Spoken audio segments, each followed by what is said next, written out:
Magandang umaga, magandang araw, magandang hapon mga kakwentuhan. Lahat tayo may istorya, lahat tayo may pwedeng ikwento. At tama naman, ngayong araw na ito, may makakakwentuhan tayo. Pinagbigyan niya tayo ngayon si Tita Vivian. Hello! Tita Hi. Vivian, kamusta po? Mabuti. I'm fine. Good. Kwento niyo naman sa amin kung sino ba si Tita Vivian, kung saan galing, o tapos paano napunta dito. Actually, si Vivian Sarmiento, happily married kay, and you know him, si Omeng. Galing kami, originally of course sa Philippines, based ako sa Manila, si Omeng din is based in Tondo. But nung nag-asawa kami, right after naming ikasal civilly, Omeng went to Papua New Guinea. Sa And then PNG. siguro, I got pregnant na nabuntis ako kay Alec. And then, the following year, sumunod ako kay Omen sa Papua New Sa Guinea. PNG. Sa Papua New Guinea. Si Alec naiwan sa Yes, naiwan sa Philippines. Naiwan yung anak ko sa nanay ko muna. So, tapos, I think there was a point na nung bumalik, kasi pabalik-balik naman kami. Nung bumalik kami ng Philippines, pagbalik ko ng Papua New Guinea, sinama ko na si Alec. oo. So, maliit pa rin siya noon. So, lumaki si Alec sa Papua New Guinea. Ilan taong kayo dun sa PNG? Close to 7, 8 years. Oh. Mga ganon. So, and Papua New Guinea is not, it's not something like this. Na free ka na, you know, anywhere you go. Pwede ka lumabas, maglamyenda, or kung anong gusto mo. Doon, bahay, trabaho lang. There is no mode of entertainment like yung mga sinehan or may mga parks pero hindi mo gugustuhin pumunta ng park kasi I don't know kung alam mo yung word na rascal. Rascal. Ano ba yung rascal? Rascal. Sa pelikula ko lang nakakarinig. Oo, correct. Pero it is what you think it is. Ano siya yung hold upin ka, kukunin yung mga gamit mo. So rascal ang tawag namin sa mga ganong tao sa Papua New Guinea. Ano trabaho ni Tito dun? Si Omeng is an accountant. So, nag-work siya doon as an auditor for a Big Four company. Big Four, when I say Big Four, sa audit side, KPMG. So, tapos ako naman, nakahanap din ako ng work as a commercial accountant sa iba-ibang mga companies din doon. So, we worked as parang literally overseas contract workers. Ganun. Isa pa lang anak niya nun. Isa pa lang. So, yung buhay doon is concentrated lang sa inyo. Kayo, tas trabaho. Ganun. Hindi ka tatagal doon ng single ka. I don't think, me personally, you wouldn't be able to thrive kung mag-isa ka lang. So, and I think kapag may asawa ka at nagtagal ka doon, na hindi mo kasama yung asawa mo, Mahirap. mahirap yun. So, Nasundan si Alec. Alec, and this Sa Papua New Guinea sa pa rin Papua to. New Guinea. Made in Papua New Guinea yun. Si Aliana, made in Papua New Guinea. But yung health system kasi doon is not good eh. So, I had to fly back sa Philippines to give birth. Doon ka na nga. Tapos, So, babalik sa Papua New Guinea. So ganun. Ganun ang nangyayari. So, nung nabuntis ako kay Eliana, umuwi ako. Tapos a few months din ako, siguro almost a year akong nagstay ulit sa Philippines. Okay. Tapos si Omeng pabalik-balik na lang. Tapos, finally, nung nadala ko yung si Eliana pabalik ng Papua New Guinea, yun, the same. Parang ganun din. So, nakadalawa na anak. Oo. Tapos, nasundan pa siya? Pero the good thing there, unlike here sa Australia, talagang magdadalawang isip kang mag-anak kasi lahat sa'yo Oo. on your own, di ba? And I think you just mentioned earlier na kayo nga ni duty, Eds, yeah. di ba? Lagi mo naghahabol ng oras. Oo, naghahabol kayo ng oras. You being the taxi dad, taxi mom. So, you drop mo yung kids mo sa kung saan-saan. Doon kasi hindi because yung quality of life ng mga locals doon, it's really sad na parang sa sarili nilang bayan, hindi sila maka-level up. So, mostly nung kanilang mga trabaho is mga housemary. So, in Nandun short, sila sa parang bahay. katulong mo sa bahay. So, doon I can afford one nanny sa bawat isa kong anak. Wow, Steve, galing may sariling nanny si Alec, may sariling nanny si Eliana. Tapos, may taga-plancha ka, may lahat. So, okay, ganun palang maganda rin pala doon. Okay din in a sense na in a sense. At saka malaki din naman ang Filipino community doon. That's where we got involved sa Couples for Christ. So Papua naging New Couples Guinea. for Christ kayo sa Philippines. Oo, sa Papua New Guinea. Guinea. Kasi wala ka naman talagang pwedeng puntahan. Ang mga pinupuntahan mo doon is party din ng mga Pilipino. So, walang any source of extracurricular activities na Melbourne is offering us right now, di ba? Ang daming distraction dito Bago tayo magpunta sa Melbourne, paano kayo napunta pala? Ayun. Okay, so habang lumalaki yung mga kids, we realize na yung education is not that good. Doon, okay. Oo. Siguro kung mga primary lang, okay din naman. Pero when it comes to university, hindi siya ganun ka-competitive. So, we then started choosing yung mga countries na kung saan kami pwedeng mag-migrate. So, usong-uso dati yung Canada di ba? Canada, Australia, US, di ba? So, we tried, I think, nag-try kami sa Canada and sa Australia So, si Omeng yung principal sponsor. Tapos, nag-try kami without having to use any agent. So, pointing system, accountancy was very puro pointing system very in-demand list ng accountants before.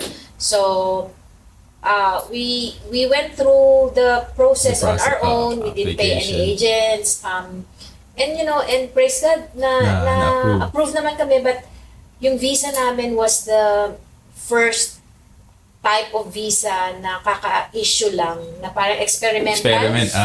That was the SIR, yung parang Skilled Independent Regional. Regional. So you can't really choose a key city. You have to be go in the regional in area. a regional area. And then, that's just temporary for 3 years. And within that 3 years, kailangan you'll be able to find an employer or an employment na in line dun sa work mo. Sa profession mo. So you can't really say, I have work and I'm working as a manager in McDonald's. Or it has to be kung ano yung line of hindi dapat underemployed. Dapat kung ano yung linya mo. So, and fortunately, yung work ni Omeng sa Papua New Guinea as an auditor, KPMG, tinransfer lang siya sa KPMG Cairns. Pero Cairns was not our first choice. Ang choice talaga namin was Geelong, Victoria. Kasi regional din yun. Geelong, pero malapit Victoria. siya sa Melbourne. Malapit siya sa Melbourne. Pero hindi naman namin alam kung ano yung Melbourne Kumbaga parang excited lang kami kasi Australia. But the thing was, back then, pupunta kami ng Geelong, pero wala kaming trabaho. So, parang yung, sa Courage Your Win. So, nung in-offer si Omeng gusto mo bang mag-transfer sa Cairns? And we also didn't know what Cairns is. Kung saan hindi ba namin yun? alam kung saan yun. Pero alam namin, sa Australia siya. So sabi namin, okay, let's go here kasi may trabaho na sa akin. So, we went the practical way. So, napunta kami ng Cairns. That was June 2005. 2005 pala kayo dumating. Oo, 2005 sa Kens. So, dala niyo din yung dalawang Oo, bata. dalawa. Ilang taon na sila no, nung Si Aliana, to lang, hindi ko na talaga ma-remember. Pero alam ko kasama ko sila eh. Oo. Family na kayo nag-migrate. Oo. Si Alec medyo may bata pa rin, pero si Aliana baby pa. Baby eh. pa. Baby pa si Aliana. Okay. So, nasa Cairns na kayo. Oo, nasa Cairns na kami. Kamusta experience yun dun? Mga first few days, first few weeks, first few months? I wanted to go back to Papua New Guinea. Tawag ako ng tawag dun sa household head namin na naging kumare ko kasi inaanak niya si Aliana and iyak ako ng iyak lagi. Sabi ko, I don't want here ate. Gusto kong bumalik ng Papua New Guinea. Kasi naka-establish na kayo ng community parang doon. ang super lonely. Tapos, wala akong makausap. Kasi hindi pa rin nakapunta ng Cairns eh. Oo, Hindi ko alam kung ano yung... So, ang nakakatawa nga kasi, pag pumapasok si Ome ng work, so, maglo-long distance ako. Uso-uso pa yung mga card. Hindi lang card eh. Yung landline. Yung landline. So, alam ko walang restriction kaya nakakatawag ako sa kanya. Tapos until dumating yung bill. So, way back 2005, yung first few weeks namin doon, nakaka $700, $800. Wow. $700, $800 way back 2005. Malaki na yun. Oo, malaki na yun. So, galit na galit sa akin si Omer. Kasi palitan nun sa peso eh. Nasa 40 something dati. Yeah, so parang wala kang karapatang malungkot. Kasi, kaya huwag ka tumawag. So, overseas yung tawag niya. overseas na sa Papua New Guinea. Ayun, tapos nadala ko rin yung mga habits namin nung nakatira kami sa Papua New Guinea dito sa Australia. Automatic pagka papasok ako ng bahay, lahat ng nakalaka. Yeah, talagang tapos it's evident na nung naghahanap kami ng bahay ng halimbawa, tapos na yung list namin, so maghahanap kami ng bahay. Evident na dala-dala ko talaga yung habit na yun. Kasi naghahanap ako ng mga bahay na merong, secured. Yung merong gated na umaandar, yung ganon, yung sumasara. Naghahanap ako ng ganon. So, it took pati yung pagboboil ng water. Hindi kami umiinom before ng water. Sa tap lang? Oo, ng hindi boiled. Never kami uminom ng sa tap. So, nadala ko yun for quite a few years. Yeah. Ganun pala. Anong buhay yun doon? Like, parang pang-araw-araw. Doon sa Cairns? Sa Cairns kasi nawala kami sa CFC circulation eh. So, yun din, trabaho, bahay. Oo, trabaho, bahay. And parang nabigla kami na parang, everything is so easy. Like, you know, kumbaga, you can get anything you want, easy credit. So, dumami options nyo. Dati, may community dito sa PNG, dito lang kayo. So, parang, kumbaga, na-lure, and I'm not very proud to say, na-lure kami ng material things. Kasi everything is just so easy here. Kumbaga, ikaw yung lalapitan para mangutang ka. Ikaw yung bibigyan ng credit limit. So, it was a learning experience din siguro. So, until we decided na sundan si Aliana. Pangatlo. After 5 years, we tried, and si Thea came. But 2008. Oo. Pero kasi yung pregnancy ko kay Thea, it was also difficult kasi premature siya eh. 35 weeks. 34 weeks. Nilabas ko na siya and at that time wala si Omen. He was out in an audit field. sa Darwin. Eh, sino kasama mo nun sa yung dalawa? So yung ano ko, yung friend ko, tinawagan ko siya at parang sinabi ko na ibang klase na yung sakit. Can you pick me up? So, pinick up niya ako. And bago-bago pa lang siyang nagdadrive noon. So the desired kilometer at that time was like speed pala is like 80. Oh, 80. And she was driving parang 55, 60, parang the longest drive. And Eh, sumasakit na yung tiyan nun. kung ikaw napunta ka ng Kens, nakapunta ka na ba ng Kens? Hindi ko pa... Sa Kens kasi, pagka... Walang traffic. Walang traffic doon. Pag na-traffic ka, either nahuli ka lang ng police or may banggaan. So yung city is like 15 minutes. So, parang longest drive talaga yun na parang sabi ko, wala na bang ibabilis to, Mare? Tapos sabi niya sa akin, Mare, pag bumilis ako dito, baka mahuli tayo. Lalo pang, matatagalan. Yun na, nasa hospital. Umabot ka ng hospital. Umabot naman ng hospital, pero yung nagko-contraction na pala ako nun kasi nakita nila dun sa may kinakabit sa tiyan mo tapos parang ako talagang way above na. So parang Gusto nang lumabas ni baby. gusto nang lumabas ni Aliana. So eventually I was put under a CS. Tapos yun teka lang. Hindi si Aliana to. Ito na yung pangatlo Pangatlo na si to. Thea. Si Thea. I was under CNES ako. And since, I don't know, siguro, because I wasn't ready, hindi naman kasi ako ready na ipanganak si Thea that early. I was not expecting not it. prepared So, parang din, siguro, somehow I rejected that idea. The operation. So, nung first time kong nanganak sa Australia, they had to counsel me because I was asking for a general anesthesia. Meaning, totally gusto ko blackout. Ayoko sa kanila na ano lang, ang tawag doon, yung localized lang. So ito lang yung localized mananam. lang ang sabi. We don't do what you're doing in the Philippines here. So, in-explain nila sa akin na hindi po pwede yon.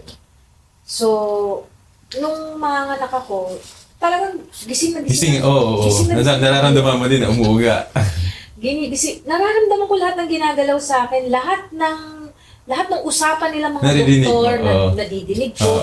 And dito hindi uso yung labatiba. I don't know if you... Naririnig ko yun. You know, if you don't labatiba, know, it's the... I don't know, ano bang medical term sa labatiba? Yung huhugasan ka, diba? So, para pagka umiri ka or nanganak ka, malinis ka. Dito hindi uso yun. Kasi naririnig ko yung mga doktor habang nakahiwa na ako na I have feces na tinatabi lang nila. Na parang nakikita nila sa loob. Ayan, yung parang itabi, ganun. Tapos, lumabas si Aliana. Tapos the moment na lumabas si Aliana, si Thea pala. Andiyan na si Omeng. May tatanong ko saan nasa si Tito Omeng na. Nasa loob na si Omeng, no? Ilagay nila si Thea sa dibdib ko, pero somehow parang nireject ko siya.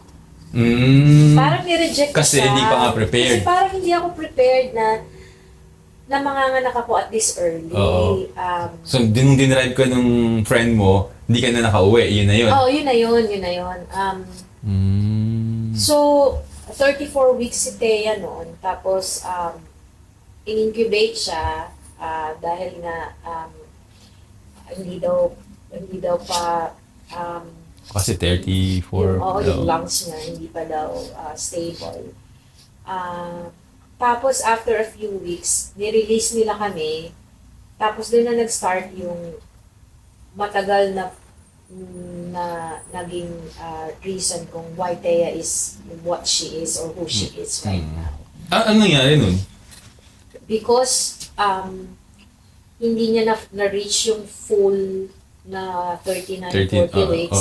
So, 34. So, nagde-develop pa yung... Nagde-develop pa. Tapos siguro kulang ng beds. And parang sabi ng doktor, she's the largest preemie baby I've ever seen. Akala siguro nila, okay lang. Okay. Kasi in terms of size. So pinauwi sa amin. So, Okay. ako naman, kumbaga sinabi ng doktor, di ba? Oo. So, inuwi ko, during that time, malamig. Malamig na season. Sa Cairns kasi, there's just 2 seasons eh. Parang, Right. Philippines din yan. So mainit, Tropical, saka mainit at malamig. So, pagka maulan, malamig siya. That was, April, May, June, yung mga ganyan. Mm-mm. So, nag-contract siya ng RSV, yung respiratory syncytial virus. So, alam mo naman ng mga babies, di ba? They don't have coughing reflex. Oo, wala Kaya pa. pag meron silang dapat iubo, hindi nila na-excrete yun eh. So, nag-escalate siya sa pneumonia. And the hospital didn't pick it up. So, ang dami nilang test, nilumbar puncture siya dahil akala baka meningococcal, mababa daw yung salt, blah blah blah, yung ganun. Pero as a nanay, as a mother, Pero, you feel something na gusto ko siya iuwi ng Philippines kaso hindi ako pinayagan ng hospital. Hindi nila, kahit may waiver, hindi kasi nga, may sakit din eh. Parang life-threatening ba yun? and then, tsaka, coma siya eh. Oh. Coma siya for 1 week.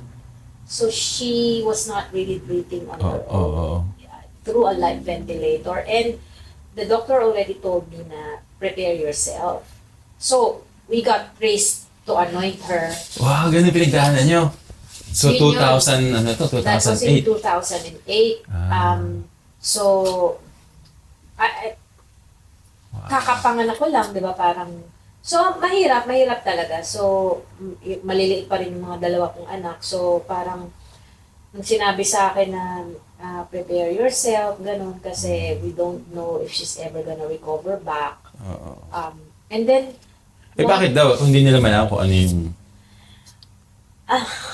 hindi ko alam. Honestly, hindi ko alam. Pero tinawag ko siya sa pediatrician namin sa Philippines na pedia rin ni Aliana at ni Thea. And sabi sa akin, I bet you, Vivian, it's just pneumonia. It is just bronchitis na nag-escalate sa pneumonia and they don't know how to treat it. You know, they even had to bring a specialist from Brisbane para lang tingnan si Thea. So, pero you know, God is good really dahil one day, I just got a call from the hospital at sabi ng doctor, yung pedia na nag-look after sa kanya doon. They started taking out the life ventilator and then she breathed on her own. So, which is medyo a really good sign. Good sign talaga yun. So, pero yung breathing ni Thea at that time, very hoarse. Yung gano'n. Kasi nga, syempre, yung tubo di ba? Ikaw ba naman, 1 week kang... Tapos, they couldn't, hindi nila malagyan ng swero yung mga ganito kasi pumuputok na. Tsaka soft pa siya. Kailangan nilang kalbuhin. Tapos dito na nakaano yung swero ba? So parang, ano yung nasa isip mo nung mga nangyayari? I've surrendered her. Sinurrender ko siya. Kasi kung makikita mo si Thea, that small, tapos ang daming tubo. As in, ang daming tubo. Yung pagkain niya is going through the nose, tapos may light ventilator siya, tapos yung mga swero niya, nasa mga ulo niya. So, akala ko hindi talaga siya hindi siya magsasurvive. Pero she's a fighter. Always been a fighter. So, kamusta kayo nun? Kasi may dalawa pa kayong anak, tapos si Omen, may trabaho din. I don't know. May katulong ba kayo nun? Wala. O, di ba? Paano So, mo na... Ang inaasahan mo lang nun is yung mga close friends mo. And the community was not even there yet. Kasi wala pa. Wala pang... Hindi pa kayo nakaka-connect dun sa... And walang community, walang CFC. Doon Walang sa Cairns, okay. Wala. So, mahirap, pero, you know, you just have to navigate kung paano nyo gagawin yun. And as a result of that because para nagkaroon na hindi siya huminga, di ba? So, light ventilator, so, na-oxygen deprived siya. So, yun yung reason kung bakit meron siyang global developmental delay. Oh. Ngayon. So, Grabe pala yung pinagdaanan nung... I don't know. Siguro, Kung babalikan yun, ayaw nyo na. siguro hindi. Huwag na. Mahirap eh. Kasi at that time, hindi ko maintindihan kung paano Paano nyo na-survive yung...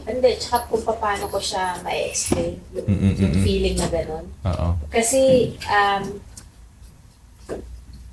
parang sa pelikula mo lang Oo. nangyayari. Parang na-imagine ko, nag-drive kayo doon, tapos ikaw lang mag-isa. At si Omeng is always not on my side when I give birth. Kasi nga, di ba, nasa Papua New Guinea siya. Hindi, pero ito, dahil hindi naman talaga to naka-schedule ng mga anak kayo, nasa work At siya. saka nasa Darwin siya. Nasa Darwin siya. Sabi ko nga sa'yo. Sa Darwin pala. Kahit nasa Australia. May mga anak ako, wala siya sa tabi ko. Pero itong kay Thea, nakahabol siya dito eh. Nakahabol siya. And nandun siya sa loob ng operating room. So, Hindi niyo ba naisip na parang bakit ganito? Ba't nangyari sa amin to eh? O sa'yo, personally? Personally, hindi. Siguro dun sa pang-apat. Kasi, pang-apat? Kasi, kwento nyo kanina na... Truthfully, nakapang-apat pa kami ni Omeng. Bago yung pang-apat, ito mo kasi parang pelikula yung... Kasi di ba, nabanggit yung dati na nung dumating kayo sa Australia, ang daming options, na-lure kayo ng sabi natin mundo. Tapos, here you are experiencing this, hindi naman tragic, parang medyo mabigat lang. Hindi kayo parang sinabi, uy, ikaw kasi lagi kang, hindi mo naisip na gano'n. Hindi pa eh.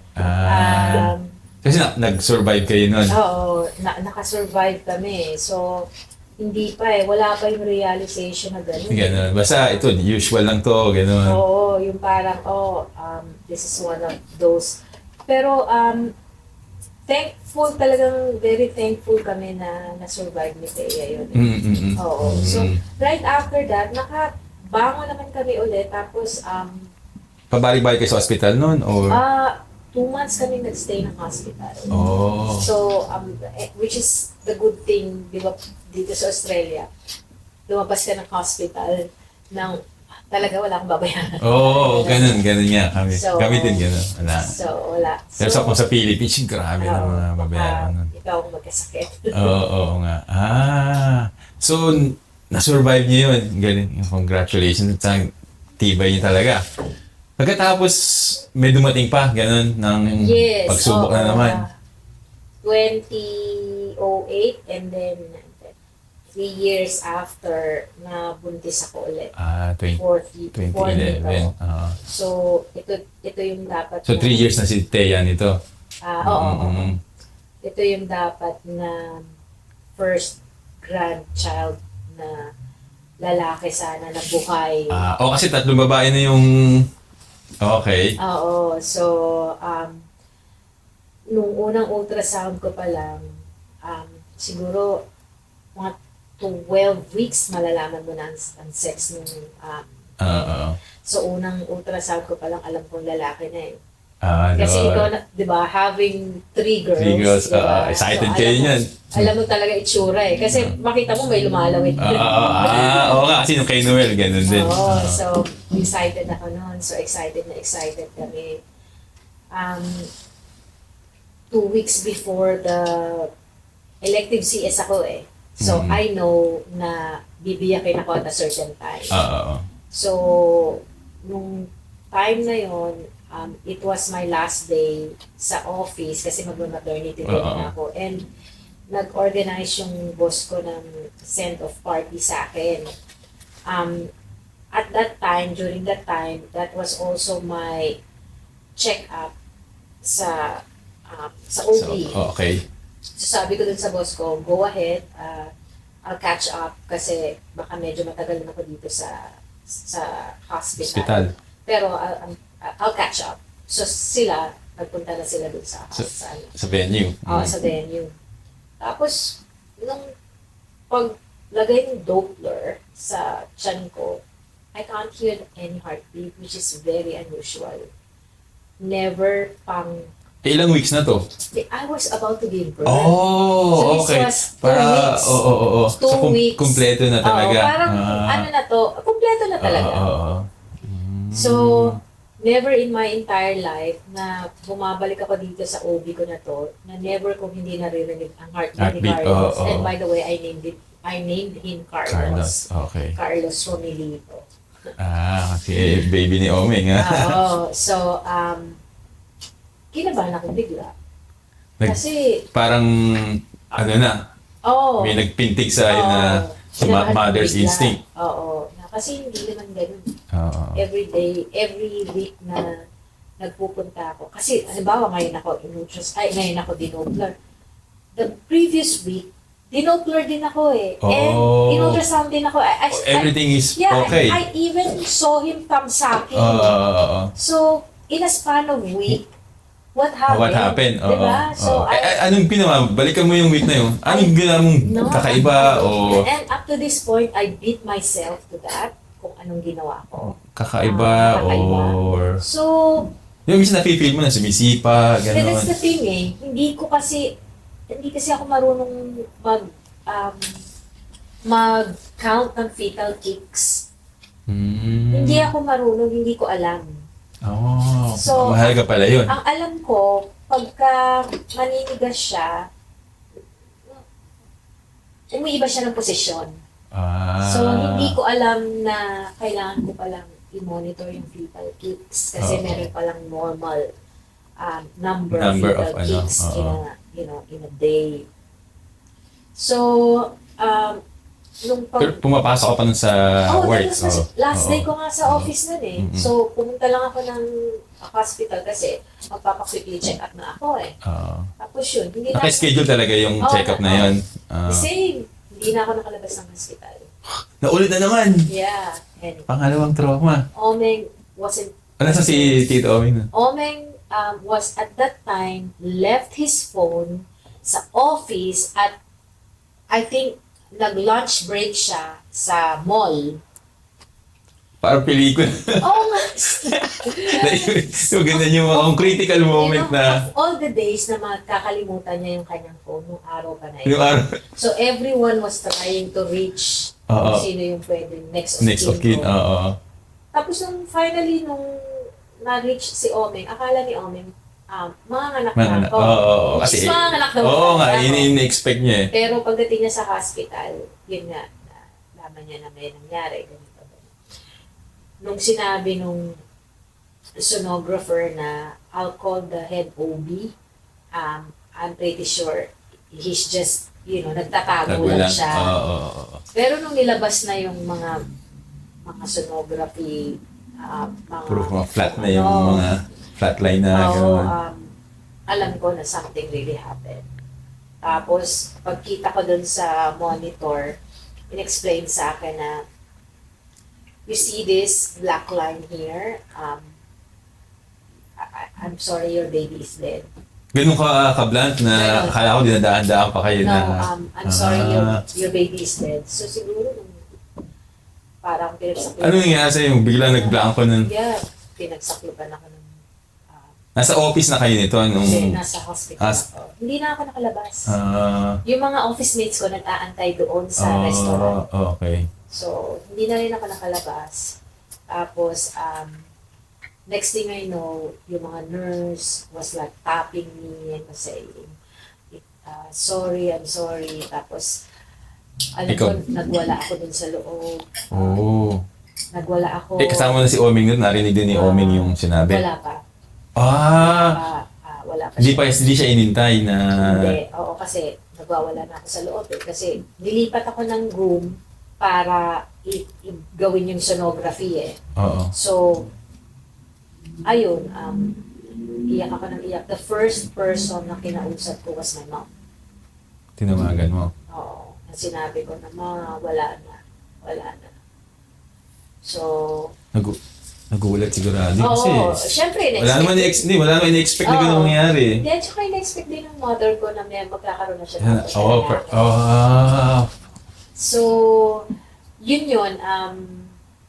And then, one thing led to another. Nilipat na ako sa room.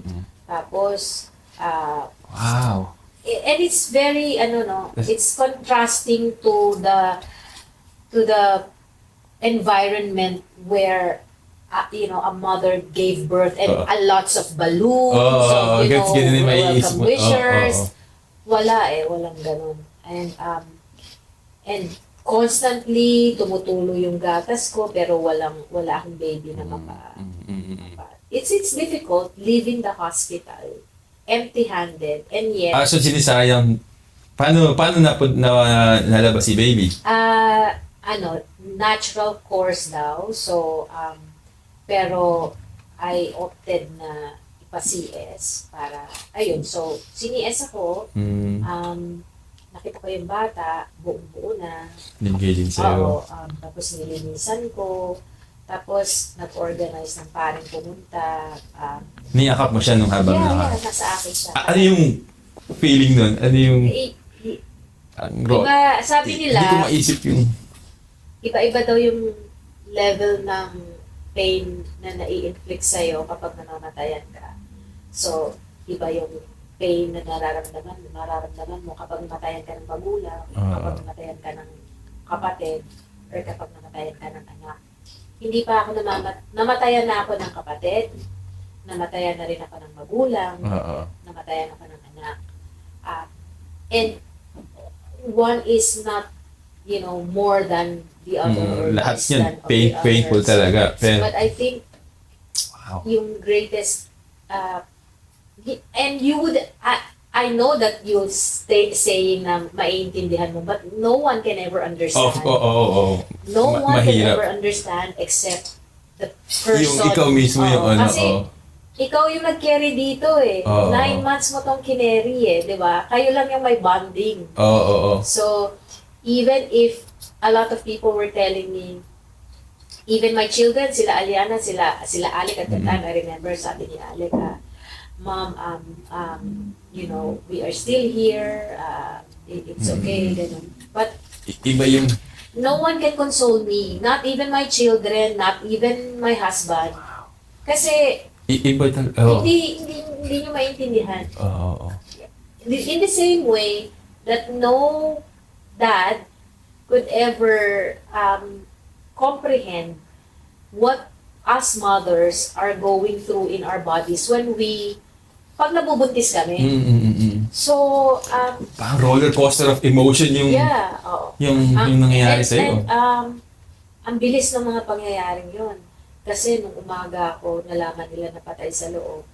Tapos, nilipat ako ng room.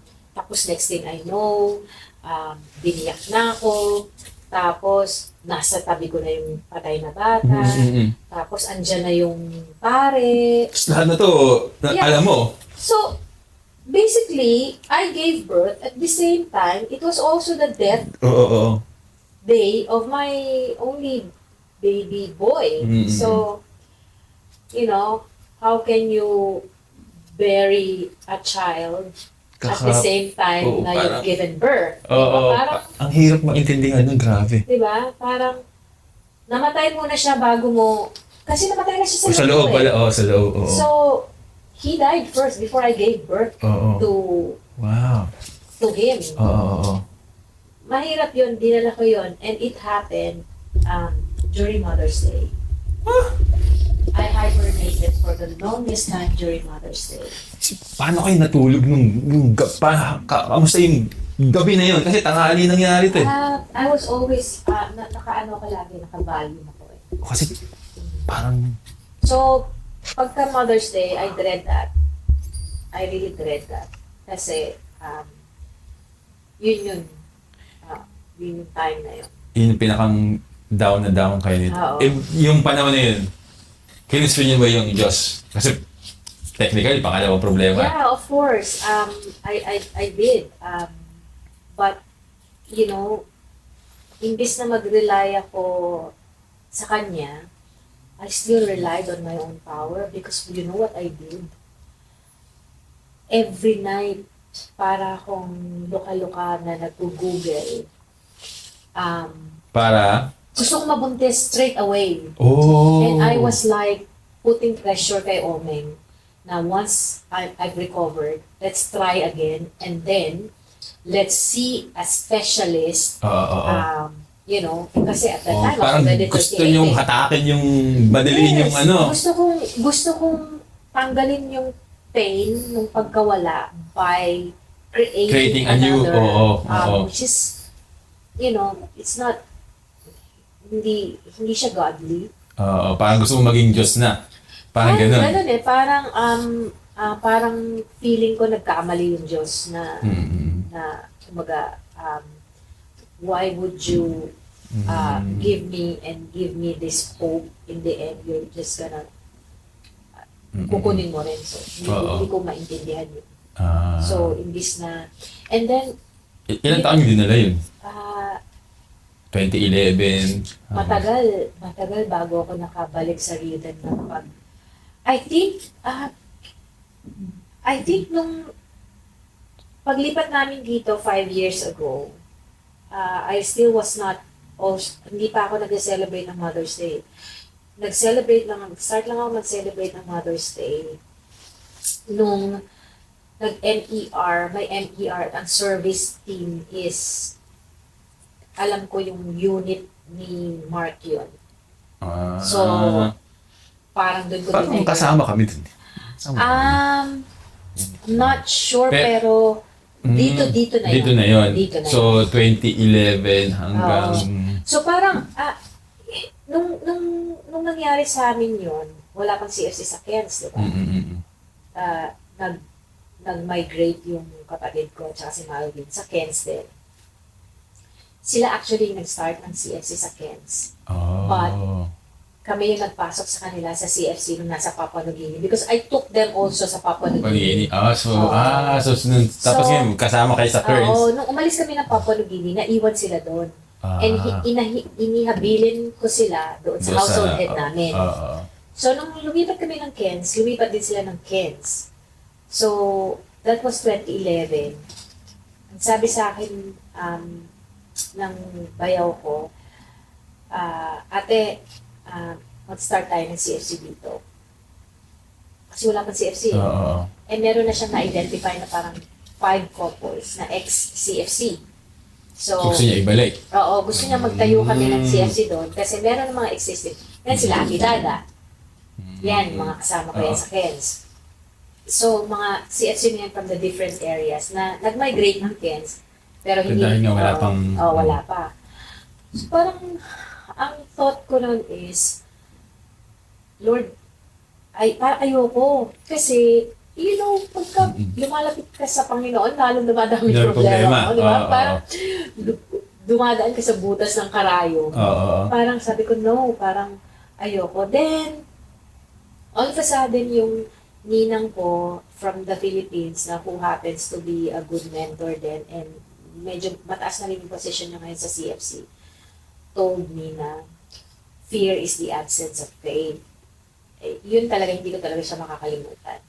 So, natatakot ka. Kasi baka pag lumapit ka. Baka dami na namang problema. Di ba kasi parang medyo okay na ako eh. Although hindi ko matanggap, pero at least medyo okay na ako. And may plano ako eh, nang magbubuntis ako ulit. May nakaplano naka-schedule na siya eh. So, nung sinabi niya sa akin, fear is the absence of faith, sabi ko, oo nga no, Lord. Tapos, ayun, and everything is history. Where I am right now, where we are right now, is a product of that very painful experience I had in 2011. So, for the longest time, nagtiis yung mga anak ko na hindi ako nag-celebrate ng Mother's Day. So, hindi kayo yung kayo, parang ganun. I would hibernate sa bahay na. Paano sila naka-cope up silang tatlo? Nakasanayan na lang nila. Parang ang hirap magpalaki ng nanay. Parang ganun. Pero until one time, nung sinabi sa akin ni Allen na, we still have us, mom. You know, we want to celebrate Mother's Day with you. So, yun, unti-unti. Kasi, ang hirap eh, nagse-celebrate ka ng Mother's Day, ito yung araw na namatay ang Namatay. anak. Oo. So, yun yung Mother's Day, tapos yun din yung time na nanganak ka, hindi yung time na namatay. Parang Oo. daming ano. Ang Eh, hirap na. kailan kayo nag-migrate naman dito sa Melbourne?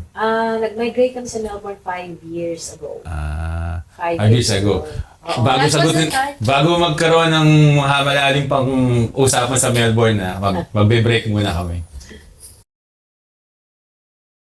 Okay, welcome back.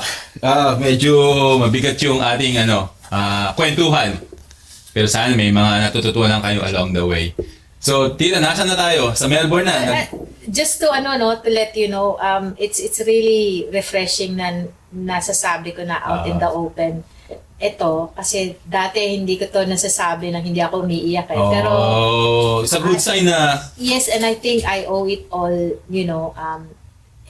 to the, sa Panginoon na mabigyan ka ng realization.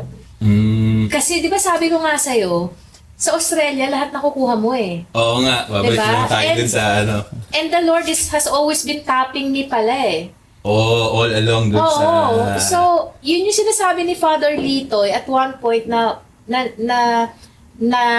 sa homily niya, sabi niya, do not wait for the Lord to tap you. Oo. Because when the Lord taps you, you might not want it. So, para sa akin, yung Diba, reflection hampas ko nga yun din, eh. di ba? It was really a painful tap. Oo. Di ba? Hindi ko makuha yung attention mo. What would it entail to finally get your attention? So parang yun ang ano sa akin. Ang reflection ko doon nung narinig ko to kay Father Litoy a few months ago nung nag-homily siya. Oo, kasi may nagkwento din sa akin na may tao. Tapos bilang, sa kung anong ginagawa niya, tapos nakulong siya, hinisisi niya yung Diyos, bakit siya kinulong? Oo. Kasi sabi ng Diyos, kasi nasa labas ka, hindi kita makita. Oo. Yung Kaya kailangan- nakakulong ka, kailangan sa kulungan ka. alam kong nandiyan ka lang. Hindi ko alam, pero parang Parang similar to ganun. that. Oo, bakit ganun? Ba't mo ako kinulong? Kasi nga, nung nasa labas ka nga, ayun, pero di ba sabi mo, sa Kearns, sinimula niyo yung CFC. Oo, CFC doon. Okay naman. Oo. In terms of sa amin ni Omeng, I was the one na pushy. Si Omeng medyo laid back yun eh. Hindi, ayaw niya. So, Omeng, shout out sa'yo, ha? Correct. And he knows that. Siguro mga 9 months, 10 months siyang hindi sumasama sa amin pagka may mga CLP. Kasi mahirap din sa kanya. Siyempre, siya yung tatay. Siyempre, meron siyang kanyang paraan na pag-grip siguro. Hindi ko alam, pero siguro. Ganyan mga tahimik lang kami. Marami siyang dahilan kung bakit ayaw niya sumama. Minsan sa household, ganun, tatama rin. Yung the usual Parang ako na yun, yung mga reasons ng mga bagong member na, and Parang ako that's yun, why we understand. Kasi pinagdaanan namin yun eh. And it takes really self-discipline para ma-overcome mo yun. At spiritual, not self-discipline, spiritual discipline pala. Para ma-overcome mo yun. Hindi pwedeng ikaw lang eh. Oo. Kailangan So, itulong. ano naman yun, nag-grow naman kami because of that incident sa buhay namin. So, we were very active in Ken's, and ayan nga, si Francis is a product of our shout out kay Francis. Youth for Christ. So, sila, kay parang kasama sila dun sa pioneer ng household pioneer niya yan nun. Kasi nag-start kami ng YFC doon, nag-start kami ng SFC. So, very, very active kami doon. So, when we came here sa Melbourne 5 years ago, medyo na-shock lang kami sa dynamics ng CFC dito. Kasi ano yung reason, sorry to Katita, ano yung reason ba't kayo nag-migrate naman from Kearns to the kids are growing up and they wanted a university outside of Cairns. Alam mo naman, gusto ng mga kids na key cities. Diba? And hindi kami prepared na pakawalan sila ng ganun. So, we displaced ourselves. So, kayo nag-give in.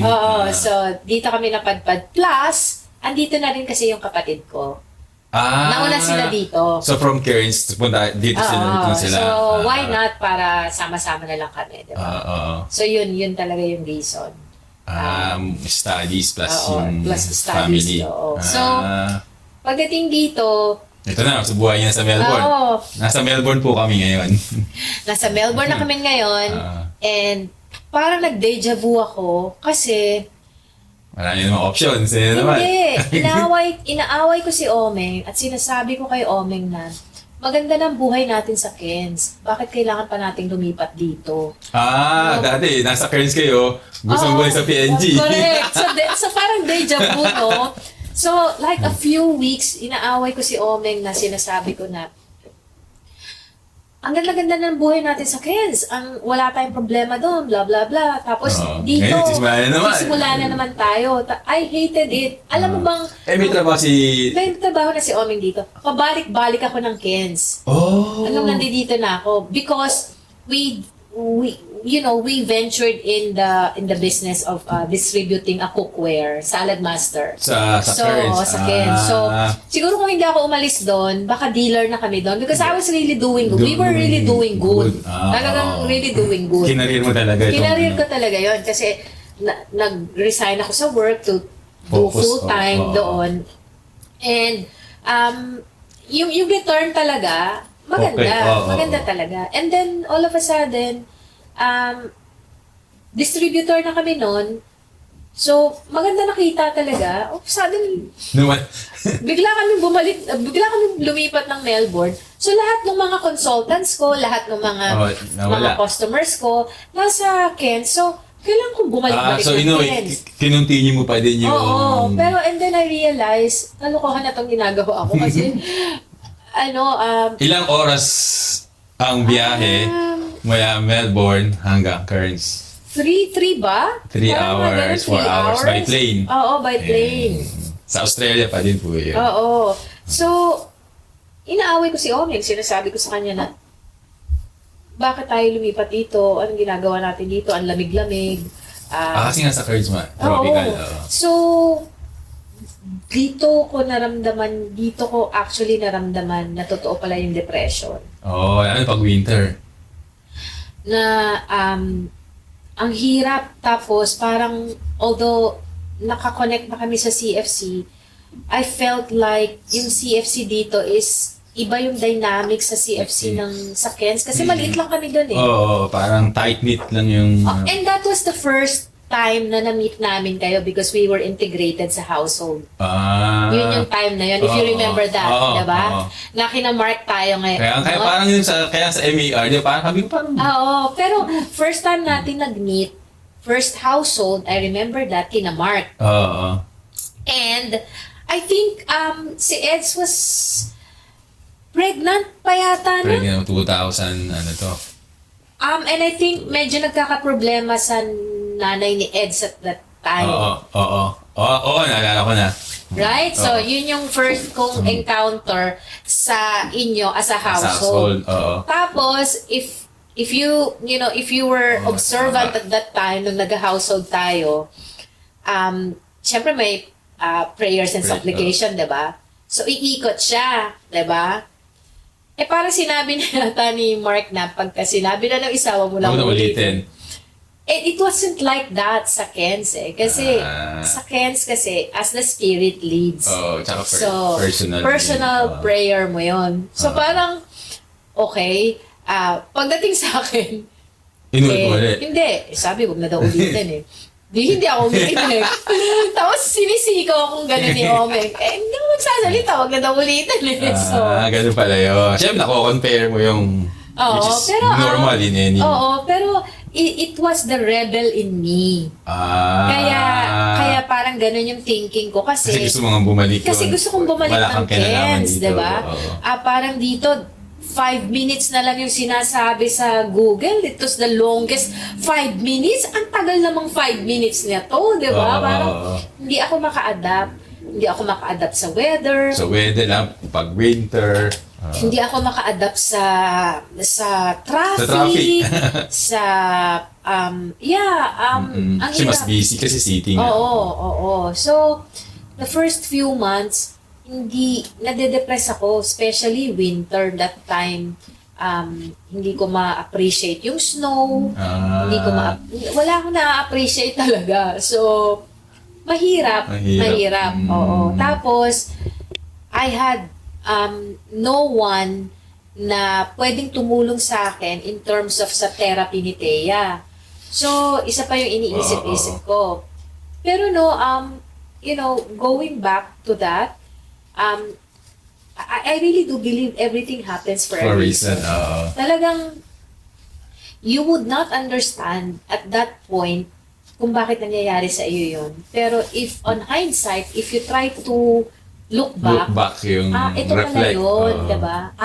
Ganun pala yun. Pero at that time, hindi mo siya, syempre. Diba, hindi mo siya maintindihan. Hindi ko naman sinasabi na, oh, thank you Lord, pinatay mo si ganito, yung baby ko, kasi si Thea is, is a challenging, diba? It's not like that. It's like teaching you something na ma-appreciate mo kung ano man yung mga problemang dumarating sa'yo. Kumbaga yung rejoice, di ba? In all circumstances. So, mahirap yung paglipat namin, but at the same time, marami ring highs. Marami rin siyang highs. Ano example ng mga highs na yun? Yung highs is, pang-school sila? Oo, Thea has now full funding sa NDIS. I can access and I can give her all the therapy sessions that she needs. Whereas sa Kens, wala yun. Tapos dalawang girl sa university. Tapos, there's a lot of opportunities in terms of job na very limited sa Kens. Lots of opportunities pagdating sa education. So, yun naman thankful ka pa din na Yes, oo. na lumipat. And it opened up for us to be more mature in our service. Kasi the more na malaki yung sakop, the more na maraming challenges and the more na na-expose ka dun eh. Whereas kung dito ka lang sa maliit, ito lang yung na-experience mo.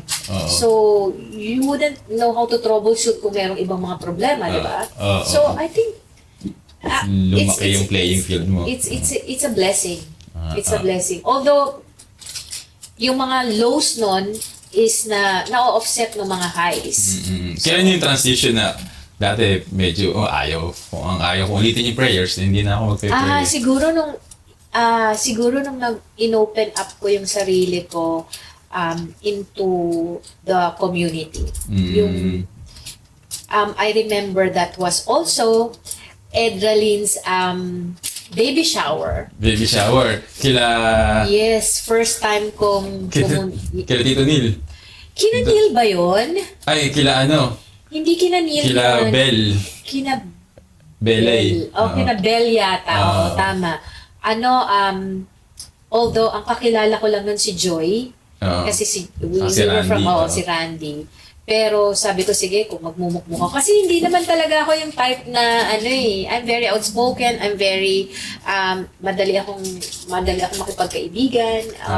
So, for kasi me, magkakasol tayo, kaya na-invite ka nila doon sa... So, okay. And then, I got exposed doon sa mga sisters na, ito pala yun, na ganito. So, you just really have to open up yourself. So, nung unang attend namin ng chapter prayer assembly, nakita namin na ganito. So, i-open mo lang talaga yung sarili mo para maka first step ka.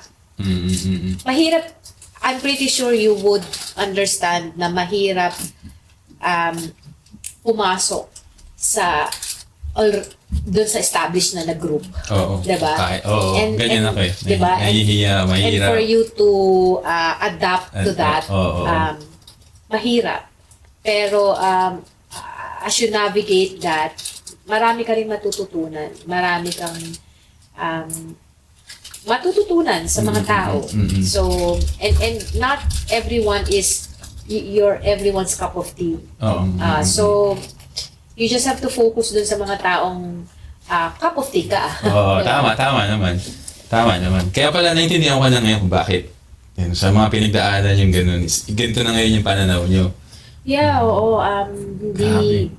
You wouldn't wish that for... No. If I... Ngayon kung tatanungin mo ko, if I had to endure all of those things again, kung dadaanan ko pa ba, I think without those, hindi ka magiging kung ano ka ngayon. Yeah. No? Yeah. And I don't think na pababayaan ka ng Panginoon eh. Kumbaga, He will not give you anything that na hindi ka niya iaahon. Diba? So, tapos ngayon, community leader na kayo. Ano to sa mga regional na... Community leader na rin naman kami when we were back in Kens, but it's different kasi small scale yun eh. Ngayon, siguro one of the pinnacles of our service was way back in 2023 nung na-move kami to hindi ko naman sinasabi na hindi a higher calling ang being chapter head, but moving from the chapter headship to a much mas malawak na scope entails a lot more challenges. So, yan ang parang pinaka-pinnacle ng service namin ngayon. So, ano rin yung service yung para maintindihan lang nung iba kung... It's actually opening up regional areas, doing mission work, and opening up an area and introducing the CFC community there. So parang yung parang nangyari sa Curse, dati wala pang CFC. So merong mga pumunta ng Kens para i-open up yon. So ganun din. So we're just paying it forward. Kasi you need to travel. Ano kami, regional area rin kami before and mission area din kami before. So pagka nagpunta ka sa mga regional areas and itong latest namin, yung pinunta namin sa Biga, that was like 7-8 hours drive one way. And then you get to meet the people there, and then you get to hear na thank you for bringing the community here. Maiiyak pa sila na ang tagal na nilang naghahanap ng community. Oo, may iba pa kung ano-anong mga community ang pinasukan. Tapos, in the end, hindi rin naman pala yun. If you get to hear those, it's really rewarding. Although, mahirap siya kasi masakit. Kaya, ngayon ko naiintindihan yung mga truck drivers. So, tuwing kailan kayo nagpupunta dun? Depende kung meron kaming na-open na area. Like this, last month, every week, wala kami sa bahay. Wow. And dinadala namin si Thea. Ganun. So, involved si Thea sa mission work. So, ngayon lang kami nagpahinga kasi may TWR tayo. Oo nga. Pero after the TWR, meron naman kami sa Yarang sa 25th of May. So, busy. Buti napauna kanya kami ngayong gabi. Buti nag-free yung schedule nyo. walang meeting tonight. So, overall, yung experience namin sa Melbourne, there are a lot of heartaches, but at the end of the day, if you focus on that, hindi ka makaka-move forward. You just need to find your people. You know, the people that lifts you up, they are your people. Oo. Tama nga. Pero yung our tribe, may mga tribe. Oo. Kasi hindi naman lahat ng yung mga tribe mo, dito ka lang. Hindi naman, yun nga sabi ko, you're not everyone's cup of tea. So, tama, ganun din naman sinabi ni Jesus Christ. And the same with you, yung iba mong kakilala, hindi mo rin naman sila type, di ba? Kumbaga, hindi naman lahat ng tao type mo rin di ba? It's the same yun sa iyo. But there's a harmony in all of those. So, may mga namimit ka along the way, may Oo. mga naiiwan, nawawala, pero may mga namimit ka naman na nagtatagal. Oo. Ah, And I think you just have to parang i-take mo lang siya as the people that you meet at the different stages of your life are the people that the Lord has put at that stage in your life because the Lord knows that you need them. Oo. It's not ginamit lang ako niyan nung Oo. time na nawala. No, Oo. I don't. Dati kasi ganoon ako mag-isip eh. Ah. Ngayon, hindi na eh. Mga chapter. Oo, kasi may reason yun eh. You can't say na ginamit lang ako ng taong yan.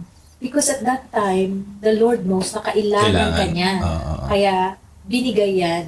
Binigay ka dyan. Mindset din Oo, kasi. mindset. Oo. Parang change lang ng mindset yun. Kaya, para rin hindi masakit sa dibdib. Oo. Di ba? So, parang, just have to find the beauty in a person. Tama. Kasi hindi rin naman ako beautiful sa lahat eh. Oo. 'Di ba? In the same manner na hindi ka rin beautiful sa lahat. Siyempre, you cannot love everybody at the same Yes, level, exactly. same time. Sabi ni Yeah. Confucius Oo. na kahit gusto mo man, Oo. pero hindi siya po pwede. Kasi may mga level. And Tama. yun ang as you grow, maiisip mo yun eh. Maiisip mo how beautiful the Lord is, how generous, how merciful He is. For you to be where you are right now, you don't even deserve. Pero ganun siya ka-faithful. Even at the times, if I look back on my Tagal mo nawala. ang tagal kong nawala, ang dami kong pinagagawa. I was lured by a lot of material things na parang pagkawala ako nito, tapos meron yung isang ganito, bakit ako wala akong ganyan? You're not even deserving, di ba, to be a servant of the Lord, di ba? Pero He is always there. So, Tama. Parang yung story ng footprints in the sand. Yun. oo, di ba? Dati dalawa yung sets ng Ngayon, isa na lang, footprints. di ba? Kasi the Lord is carrying you. Kala mong, ba't nawala eh? Ikaw pala yung nawala. Oo, ikaw pala yung nawala. Si Lord pala yung Oo. buhat-buhat ka pala ni Lord. Oo. So, if I were to summarize yung highs ko sa community, as a mother, as a parent, yun eh. Yung highs ko as a parent, as a mother, it's not just once. It's 4 times. Oo. So, every time na manganganak ako, Manganganak, eh. every time na nalalaman ko na buntis ako, I'm at my highest. Ngayon, gusto niyo pa ba? Ay, Kasi minamadali niyo dati. hindi na nga po pwede. I mean, nung namatay si Carlos, I beat myself up. What did I do in that last week? Inisip ko, ito yung kinain ko, sinisisi ko sarili ko. For the longest time, I blamed myself kung ano yung nangyari. Kasi, after all, I'm his lifeline, di ba? Oo. So, anong pwede mangyari, di ba? I must have done something wrong. Oo. So, and hindi siya,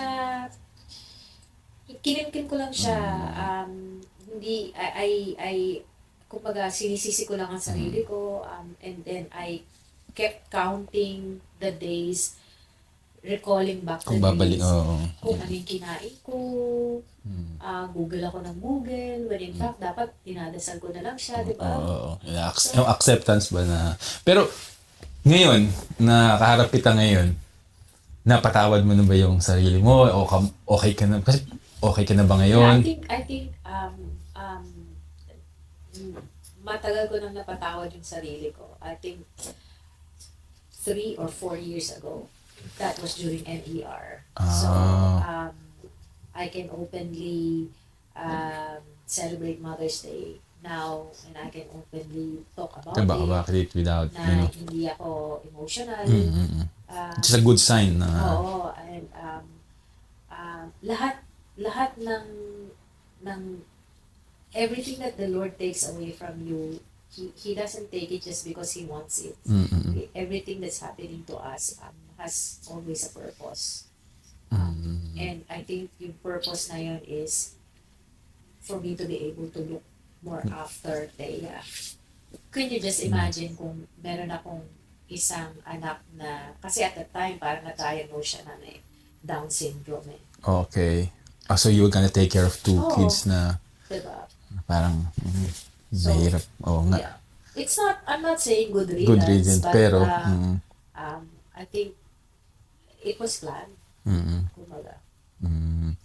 bago tayo magtapos, mukhang may mabigat. Siguro may part 2 pa to. Pero bago tayo magtapos, tita, mga 2 questions na lang siguro.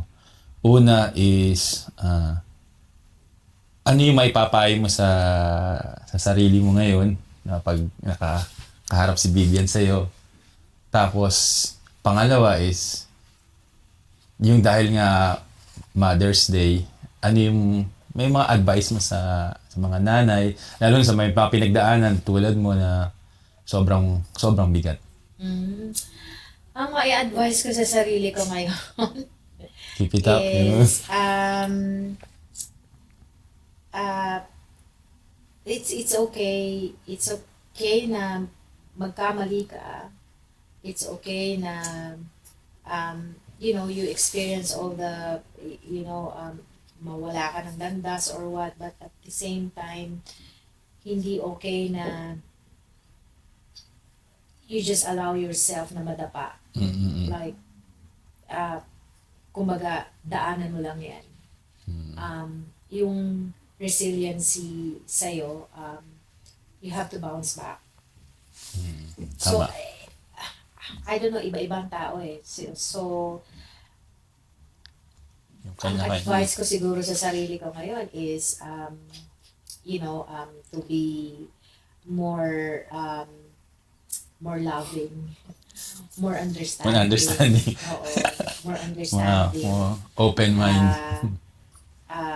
Be more emphatic, and less more of the judgmental, thinking. Na parang, ako nga, mas matindi pa pinagdaanan ko dyan eh. Pero di ba? Kasi every person's journey is different. Oo, tama. So, hindi mo pwedeng i-compare Yung sarili mo, sa tingin mo, madali lang yung sa kanya compare sa'yo. Pero how she, iba takes yun care eh. of Oo. problem niya is Iba yun, iba din. oo, iba yun. So don't be So, judgmental. I think yung next question mo is Advice mo sa mga nanay na Oo. Being a mother, hindi lang naman yan napapatunayan ng pagkakaroon mo ng anak eh. You can be, a spiritual mother. You can be, a mother to someone na nangangailangan ng aruga ng pagiging magulang. Of course, it's for me yung the ultimate how do I say it, yung gauge ng pagiging mother is not just merely parang giving birth. niluwan mo na. Diba? Hindi yun eh. So, if, for all those mothers na walang trying to conceive, just keep trying, and if it's for you, it will be for you.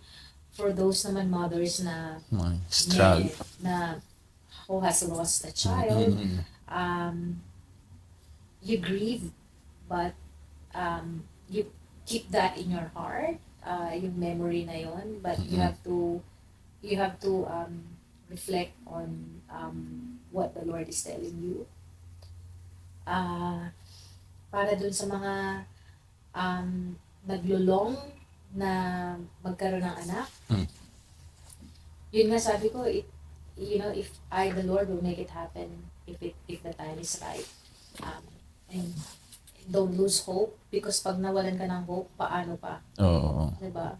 So, Pag-isip mo na, talo ka na. yeah. And doon naman sa mga may anak, continue being a mother no matter how difficult your child is. Guilty. Tinamaan ako dun. Diba? And never put favors in your children. Be a mother to them and when they need you. Yun. Ganda. Ang ganda po, tita. Maraming salamat, tita. Medyo Thank you. maganda yung usapan natin. Kaya so kailangan nating putulin at siyempre marami, alam ko mapaka-busy kayo. Hindi naman. Thank you for this opportunity na mapakinggan natin ang kwento ni Thank you. ni Tita Vivian. Sana may natutunan kayo sa aming kwentuhan. Kaya sinabi ko nga kanina, lahat ng tao, lahat tayo may istorya at lahat tayo may kukwento. Salamat, tita, sa pag-share Thank you. ng story mo at salamat din at nakakwentuhan kita. Thank you. Hanggang sa muli.